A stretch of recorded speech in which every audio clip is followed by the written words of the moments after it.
Hello my wonderful friends, welcome back to our channel. अगर मैं आपसे कहूं कि सिर्फ 500 रुपए या 1000 रुपए में आप किसी बड़े बिजनेस के मालिक बन सकते हैं तो आप क्या सोचेंगे?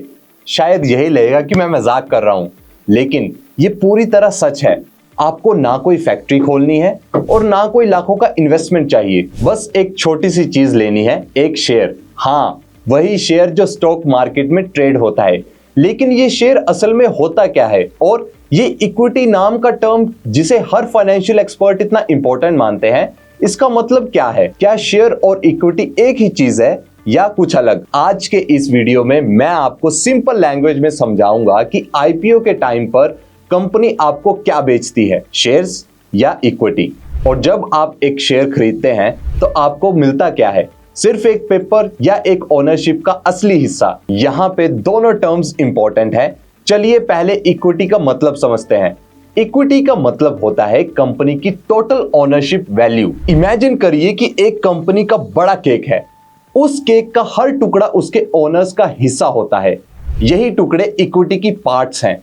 इक्विटी बताती है कि किस बड़े बंदे के पास कंपनी में कितना ओनरशिप है। अब आते हैं शेयर्स पर। जब कंपनी आईपीओ के थ्रू पब्लिक में जाती है तो वो अपने इक्विटी को छोटे छोटे टुकड़ों में तोड़ देती है और इन्हीं टुकड़ों को हम शेयर्स कहते हैं। यानी शेयर एक यूनिट होता है कंपनी के ओनरशिप की। जब आप एक शेयर खरीदते हैं तो आप उस कंपनी के छोटे से हिस्से का मालिक बन जाते हैं। अब मान लीजिए एक कंपनी है, जैसे कि एक पिज्जा।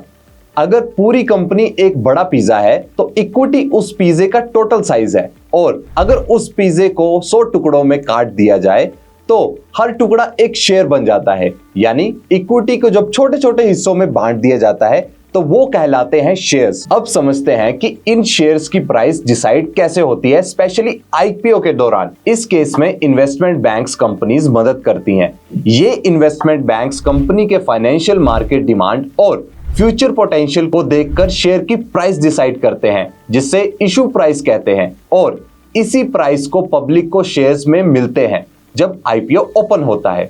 एक बार जब आईपीओ कंप्लीट हो जाता है और शेयर्स पब्लिक के पास आ जाते हैं तो उनकी ट्रेडिंग स्टॉक एक्सचेंज पे शुरू हो जाती है, जैसे एनएससी या बीएससी। उसके बाद शेयर का प्राइस डिमांड और सप्लाई के बेसिस पर ऊपर नीचे होता रहता है। कंपनी को पैसा मिल चुका होता है। आईपीओ के टाइम पे अब जो भी ट्रेडिंग होती है वो बायर्स और सेलर्स, जिनको हम पब्लिक इन्वेस्टर भी कहते हैं, उनके बीच में होती है। तो शॉर्ट में समझे तो इक्विटी का मतलब होता है कंपनी का टोटल ओनरशिप वैल्यू, और शेयर उस इक्विटी का एक छोटा सा हिस्सा होता है। आईपीओ में कंपनी अपने कुछ शेयर्स पब्लिक को बेचती है और लोग इन शेयर्स को खरीदकर कंपनी के को ओनर बन जाते हैं। अगर आप भी अपने बिजनेस को फ्री ऑफ कॉस्ट देश के 20 करोड़ लोगों तक पहुंचाना चाहते हैं तो कॉन्टैक्ट करें India IPO. For more IPO updates follow करें इंडिया आईपीओ।